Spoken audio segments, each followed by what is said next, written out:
You know something's gone seriously wrong in this country when even the polling companies sound shocked, according to YouGov. And this isn't opinion. This is hard data. Public approval for the UK government has just hit an all-time record low. 13%. That's it. 13. Just over 1 in 10 people think this government is doing a good job. You have to wonder who those people are. The clueless, the captured, or just the deluded. But here's the real kicker. 67% disapprove, giving us a net approval rating of -54. Let that sink in. -54. This is the lowest number ever recorded in YouGov's tracker, and they've been polling for decades. So the public has spoken loudly.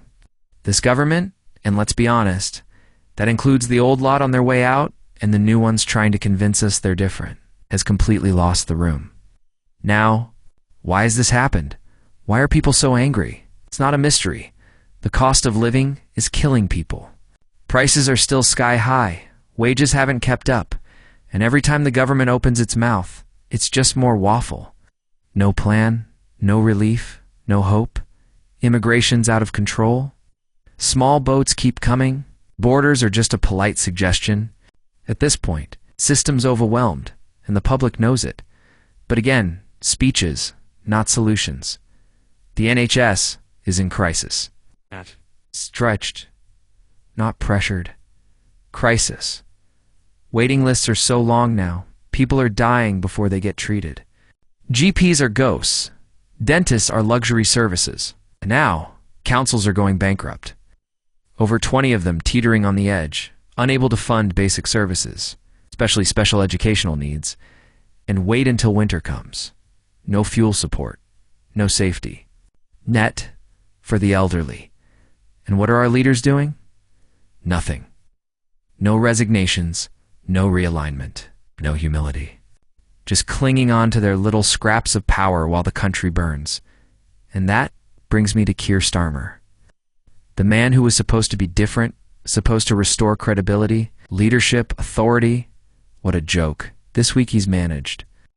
Sparked two rebellions in his own party. First over welfare reforms, and now over send policy.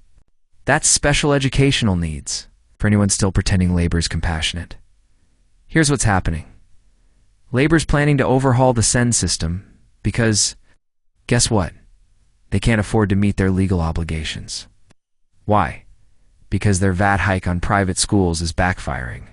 Parents are pulling send kids out of fee-paying schools and into a state system that's already buckling. And instead of funding it, Bridget Phillipson wants to rewrite the law so councils don't have to meet those needs. So the new plan is, ignore the children, rewrite the rules, pretend the problem doesn't exist. Classic Westminster. But now the backbenches are in open revolt. Because attacking children after attacking pensioners is political suicide, and they know it. And Starmer, he's doing what he always does, panicking, dithering, and micromanaging at the last minute.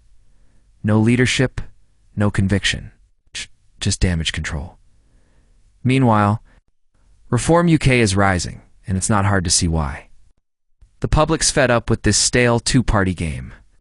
Both red and blue have proven they don't listen, they don't care, and they won't change. So what now? This isn't just bad optics.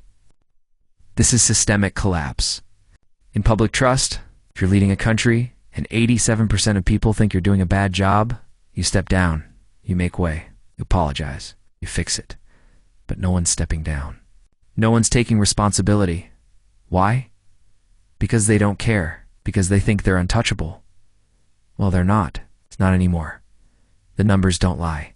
The country is watching, and the mood is changing. This was straight talk. Like, share, subscribe, and let's keep the pressure on. We are not done yet.